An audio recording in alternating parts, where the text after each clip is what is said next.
Hello and welcome to GMAX Studios. Thanks. It's my pleasure to be here. Lovely to be here too.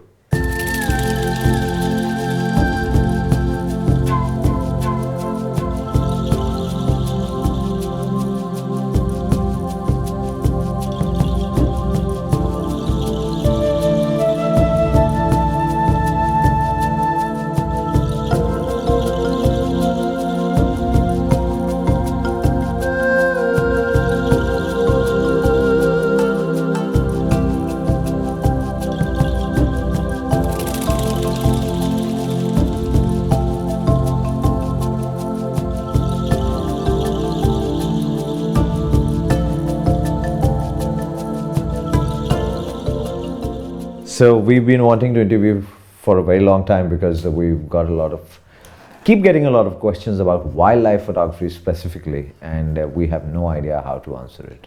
Why wildlife? So wildlife photography per se, how did it all start? Actually, see, I don't have a basic background or education in photography. It's all self-taught. But I started my photography in 1991 in New York when I bought my first second-hand or used camera, as they say. I was still a student, struggling to make ends meet, and with the few dollars that I had saved from my teaching assistantship, I was doing a master's in chemical engineering in America from 91 to 93, and the little money that I saved, I bought two things which I don't think anybody else appreciated at home then. The first was a music system, which I had to play my CDs, and the second was a camera. And I got duped with the camera because I bought a used one and in New York, and some by-lanes of New York, but I guess. And then I exchanged it for another one, and then I started my photography on my own, learning and printing and doing all kinds of things from film and whatever else you can think of. And then I got back from the US, started a business, and then the photography took a little bit of a backseat because you have to do business, right? You have to earn money. What was that business, if I'm asking? It was mainly software. We got into sports software. Being in that field, we come from a background of sports, so we kind of started a sports software company, which is again very new in this country, very niche at that time. In the 90s, nobody had a software company, right, which was doing something exclusively with sports. And then I started going to South Africa quite a lot on business. This was for the 2003 Cricket World Cup, which was coming up in South Africa. It was in the 99 to 2000 is when I started traveling. This was with your brother? No, actually, not with him, but it was just one of those things that he was also there in South Africa for an operation on his shoulder. And then when I went there, I started visiting national parks. And before this, we were going to our national parks and and all the other things. There was an interest in wildlife, in animals, and everything else from childhood, but there was no passion for wildlife photography there. So when I started getting into South Africa in this late 90s, that's when I said, okay, I was just going as a visitor because I loved wildlife. And then suddenly I said, okay, why don't I put these two together, and started it off very seriously then. And then in 2008-09, I kind of gave up the software business, merged it with something else that completely got into photography, wildlife photography.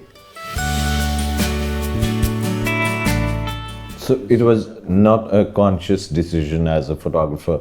You just had a natural inkling towards being outdoor. Yes, I'll tell you. The first thing is my love for animals, but it's not love for pets. I had a pet. I mean, I had pets when I was a little kid. More birds and pigeons and those kind of things. And then one day when I woke up in the morning and went around to look at my pigeons, it was completely finished, eaten by the stray cat. I said, oh, this is different, because it's a pet. The pigeon is a pet to me, but not to the cat. So I said, the cat's instinct, even though the cat was still a pet of somebody else's, but the instinct was it to kill. So that actually kindled my interest or imagination into wildlife. So photography came later. There was always this passion for me to create something, and I've never been an artist who can draw or paint or do something, but I wanted to visualize that, and whatever I visualized, I wanted to capture somewhere. And photography is that tool, and the camera is my brush, and the sensor, then film, is my canvas. So I said, okay, now here it is. I have something which I couldn't afford then in the 90s, but I mean 80s for sure, but in the 90s, yes, a little bit. And I said, okay, now let me put this wildlife thing together. Let me put that, the photography. The photography was my first passion. And somehow here, it was ingrained probably that wildlife is my interest. So I think that came together. 2008-9, I kind of gave up the software business, merged it with something else. That completely got into photography, wildlife photography. By then I had collected a whole bunch of pictures from my Africa travels, and then one day I was sitting and there was no company, no nothing, just sitting at home with just a camera and a few of my photographs. And then I decided that what do I do with these photos? And it so happened, me and my wife were just chatting, and we said, I just told her, I'll make a book. She said, book? But you've never written a book. I said, it's okay, I've got the photographs, let me just do something. And then in 2008, when I started putting the pictures together, and in the form of a book, and I had no idea or experience in writing a book, but I started doing it. And then I took it to many publishers, the real established publishers in India, 2-3 people. They said, who are you? What kind of pictures, book? Who will buy all this? So that started off my passion to create a publishing company. Actually, I said, I will do this book myself. And I started putting the pictures, put it in the form of a coffee table book. And then we self-published it. Or at that time, it was a self-publication because the company was called Cradle Media and Marketing. It was just 2 people and no dogs too. So it was just me and my wife, but I was the only one doing this. Then the biggest cost for doing any book is the printing cost, and the distribution and everything else is different. But then when you do that, you always think that you can't do a book because your pictures are the best and stuff like that. So I said, what do I do for this printing now? How do I get my books printed? I've got it designed, I've got everything done. Then luckily for me, I don't give up. As wildlife photographers, you don't give up. See, you keep trying to get that picture which never comes, but you keep chasing. So one of the things that I did was I was talking to many companies, and Hewlett-Packard, HP, was coming out with a digital offset printer, and they were planning to launch that. So when I approached them, they were kind enough to say, we will print it on digital. And nobody until then had done any coffee table book on a digital print. And they supported me quite a lot. They gave me some few copies. And digital printing, as you know, you can print 1, you can print 100, you can print 1,000, whatever you want to, as and when you want to. So it was like print on demand. So we did about 300, and they launched the machine with this book, or the book with the machine, either way. Because they put it together, and HP actually sent it to all their, let's say, partners, channel partners, plus their own offices, their printing division across the world, with the book, and said this is one of the wildlife books which I got. All that happened, then I sent a few out into the market here, distributors, book distribution. I had no idea about publishing business. I mean, I'm a chemical engineer with a master's degree. I did a software company, now I'm doing photography, and then I'm trying to do a book, and then I'm doing a publishing business. So it was all new. It was funny, but and then I sent it all to all these distributors. And if you are any businessman in a consumer product in India, the first thing you will realize is you will never get your money from your distributor or your reseller. That's the end of your life. You sell them 100 products, that's it. To cut that story short, what really happened was I was left with some 100 books in the house. And what do I do with these books? Okay, these are all wildlife related books, very niche. Very few people do books on wildlife. And as you all know, books take a lot of space. And in your house, you keep passing through it. Every day you see the boxes lying with books. So then I decided I'll write to all the chief ministers of the country and say, I can do a book for you. Any chief minister who wants me to do a book for their state. So I sent about 20 books. My wife said, you're wasting your money again. Instead of making money, you're wasting more money.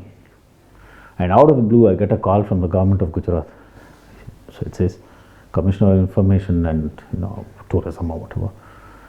So I'm calling regarding the book that you had sent to the CM, and we want something similar to be done for Gujarat. Are you game? So they said, let's do this book. Then I went prepared as to how I would do a book for them, for the government of Gujarat, and nobody knows about wildlife of Gujarat, right? Nobody is actually showcased. So I said, I'll take it up.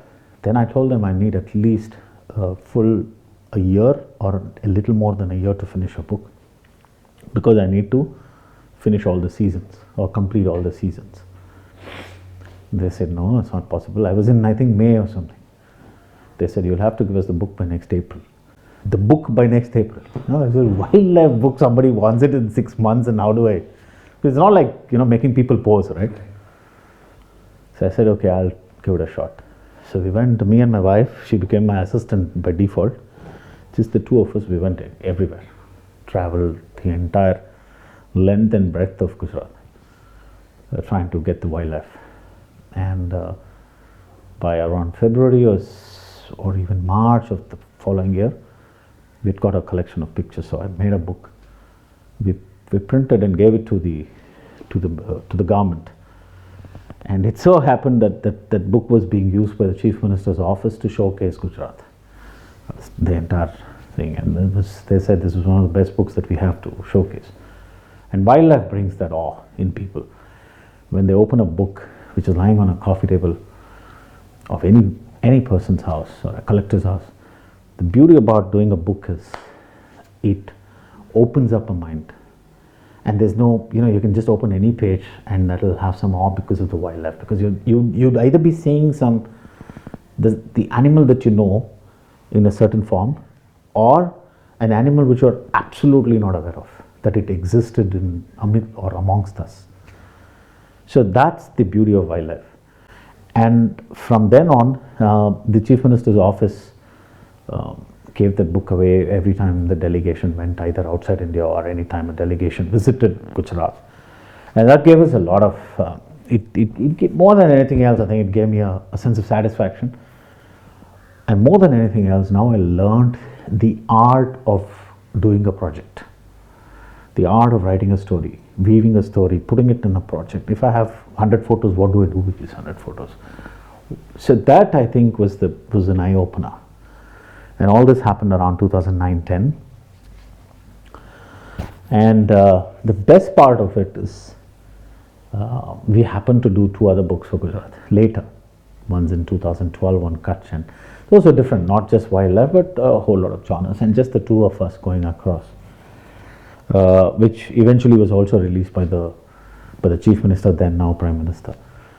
So the point of, you said wildlife photography, nobody talks about it. And now, when I was traveling around Gujarat and probably around India trying to collect all these pictures, there were very few. There were hardcore wildlife photographers too, who have put in their lives in getting that beautiful pictures. From the time photography started, there have been wildlife photographers in India too, and some doyens of wildlife photography. So these books and the eye opener to wildlife photography was this, because we had to do everything. Go in a jeep, go in slush and mud, where you'll probably sink up to your knee deep, but still have to get photos. You have to walk, you have to crawl. Sometimes you have to sit for 6 hours and get nothing, and sometimes you get chased. Sometimes you get all kinds of things happen. So it was quite an experience. There's been an explosion actually in India of wildlife tourism. And what happens with wildlife tourism is it brings in, once you go into a forest as a general tourist, with a little bit of wildlife attraction or attraction towards wildlife. The second thing somebody wants is, I need a good picture of a tiger, I need a good picture of an elephant or whatever. And then they start chasing that part, They buy equipment, they do a whole lot. And then that interest slowly builds. But today what has happened is, because of all this, a lot of people are doing safari photography, what I call as safari photography, because you go on a safari, you do stuff and come back. So there's a very thin line between safari photography and wildlife photography.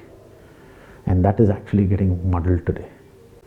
A lot of people think by going on safari twice or thrice or 300 times in a jeep is wildlife photography. It is not. You may have to, you go in a jeep just to protect yourself, but that's not wildlife photography. So the whole thing has now become a little thing that I'm a wildlife photographer. It gives a bit of, it has a bit of, let's say a glamour. Yeah, glamour, a lot of glamour, but more than that, they also think that I've done something. I've shot an animal, or for fun. This is not for real killing, like the Maharajas did, or it was not game hunting. Today, that safari photography has become like game hunting. Instead of killing the animal, you're actually taking a picture of it. But the way that people chase is actually hurt sometimes when to look at those kind of trying to chase a particular image.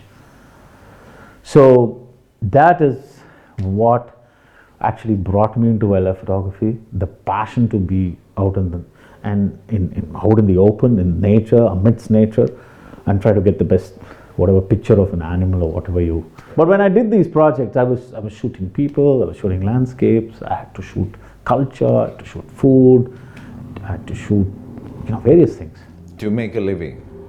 But when I did the book, yeah, and that still, doing the whole lot of things, which was shooting people, portraits, monuments, landscapes, that gave me immense joy too.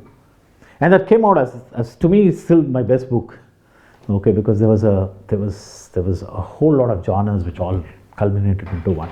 But if you really ask me now, if you ask me one question as to what, there are two things which happens, all my other photography is probably for the head, but for the wildlife is from the heart. So that's the difference that I can put. So the demand for wildlife photography for wildlife photographs, has it gone up since you started, or is it dwindling? And the people who need it, are they a discerning lot who can make out the difference between these two? Yes. Okay. It's actually a tough question to answer, but let me tell you very honestly, like all genres of photography, wildlife photography is also lost or gotten lost in the jungle now. There are, I think, a lot of people who cannot distinguish a very good wildlife photograph from a normal one. A safari photographer from a vehicle would get a different angle, and a wildlife photographer probably gets it from a different angle. Now that subtle difference is actually very few people really look for or look into and see what is the actual subtle difference between the two. And when they can't make out, the value of a photograph actually comes down. But there'll always be a phenomenal value for those exceptional wildlife photographs which have been shot or have been created in a manner which comes from here, as to how much of effort has gone into it. You can actually tell from a picture. So when that happens, there's a very small segment who really appreciates and understands this. Even storytelling has fallen a little bit because of, the changes in medium of stories being told. Stories now go on Instagram, it goes on. So there are very short stories. There are actually minute stories or micro stories. And gone in a day.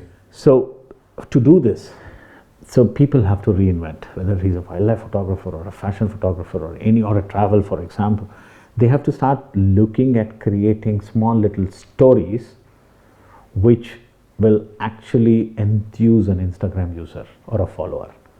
Now that's the difference that we need to bring today.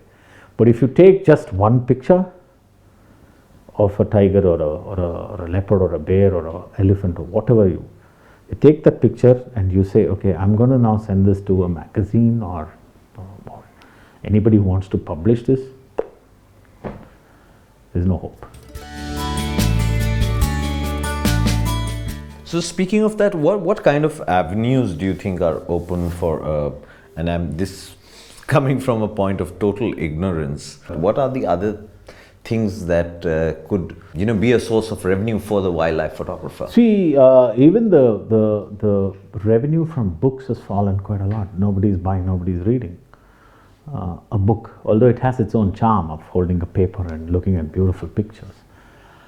There are two things to answer your question. One is how good a photographer you have been, and now how much of that photography you can adapt yourself using technology, the future technology. And the future technology could be equipment, it could be advances in equipment, or just something else, or the way you convey the same message which was probably going in a book now onto a story.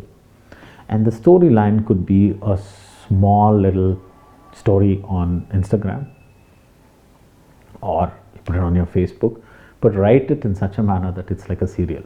So people have to look for it. So these are the added, let's say, talent or avenues that you need to actually build. And how do you build? If you have one, you do it yourself.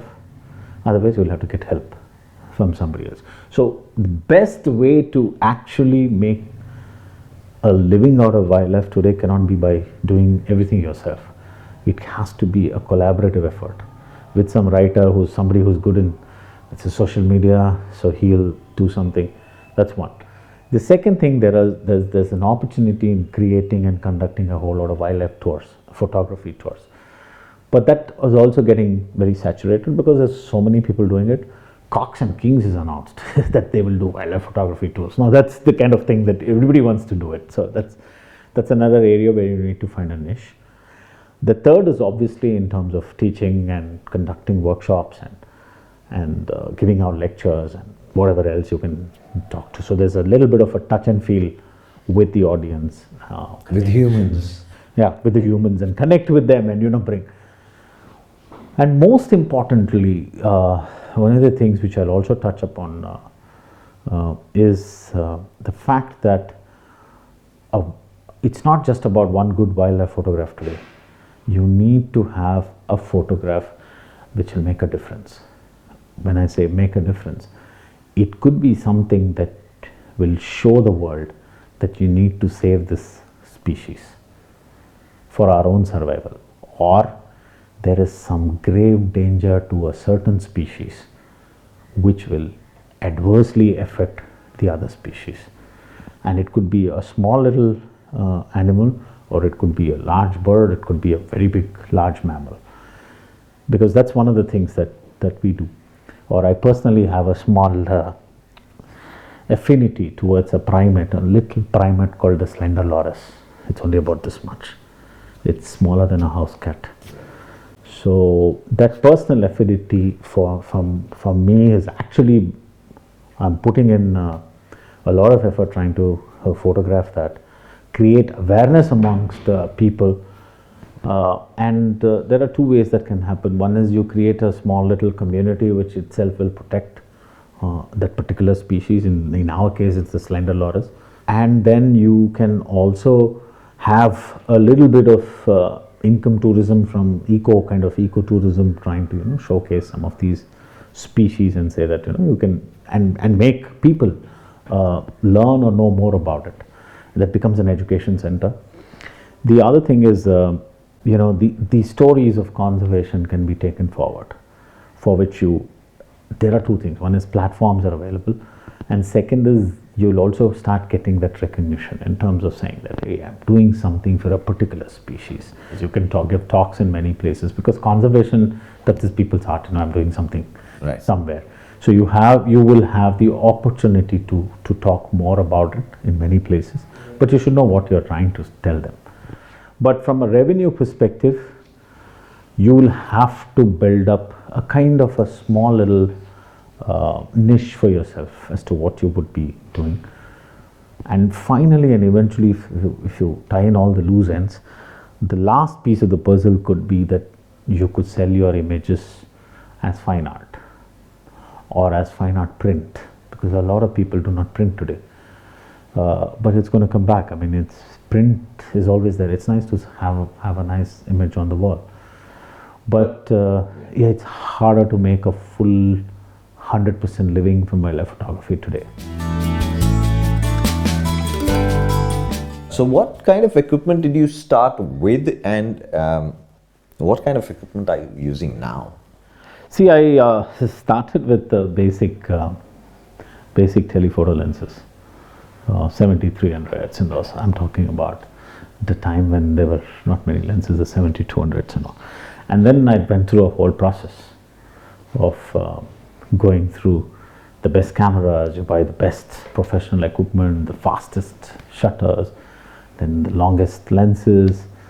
I was using Canon for a long time, until very recently, or almost a year now, or a little more than a year, since I completely shifted over to Sony, because technology keeps changing.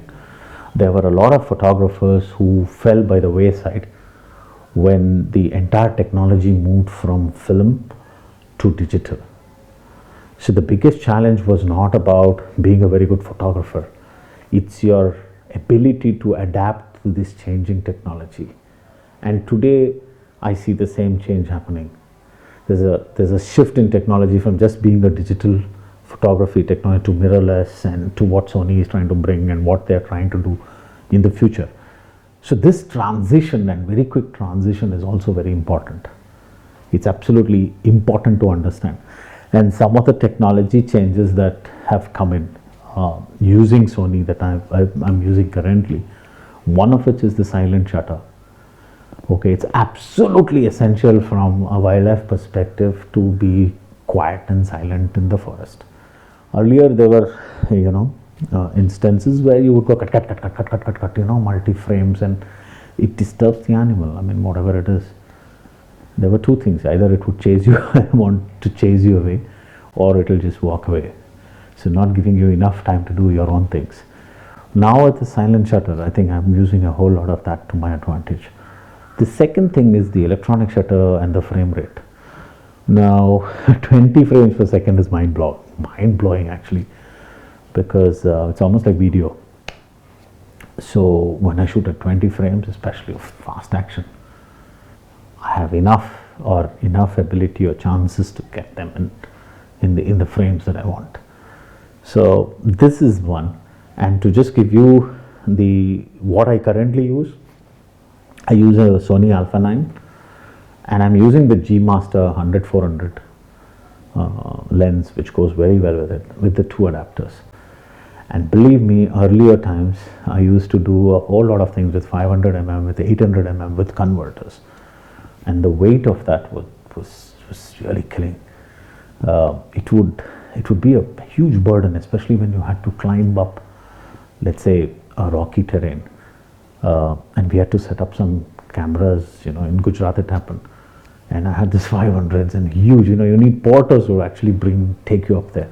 But with lighter equipment, two advantages: I don't have to pay for excess baggage, and the second is I can carry these lenses and cameras myself.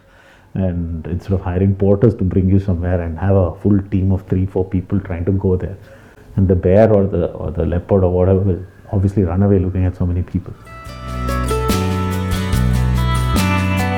So when you shoot wildlife, when you've got an animal in your frame, as a photographer, and speaking just from a photographic point of view, what is the most important thing for you?